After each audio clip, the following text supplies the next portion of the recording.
Rise and shine mga ka-RSP, alamin natin kung swerte ang araw mo sa libreng pa-feng shui at libreng pa-horoscope mula kay Master Hans Kua.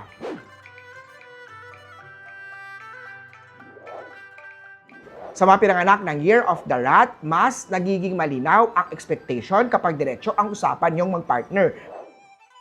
Kay Oksa tayo, help and support will always come kapag huminga ka.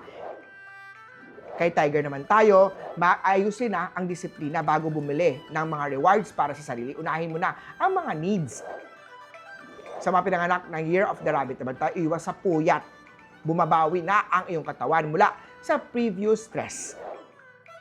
Kay Dragon naman tayo, kailangan ng effort para hindi maging boring.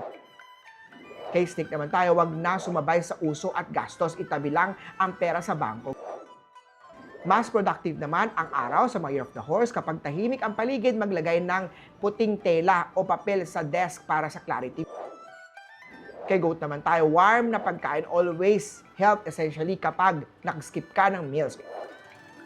Kay Year of the Monkey naman tayo, may love interest na magpapakilig using yung banters at mga laugh para sa Year of the Monkey. Iwasan din na ang kung taken na para walang complication. Punta tayo kay Year of the Rooster, strong decision making ngayong araw, piliin ang long-term benefit. Kay Dog naman tayo, magandang araw para mag-budget at hindi puro gastos. Last na tayo, kay Year of the Pig, hindi pahuhuli. Ang mga Year of the Pig may kailangan ng bitawan para mas gumaang ang trabaho.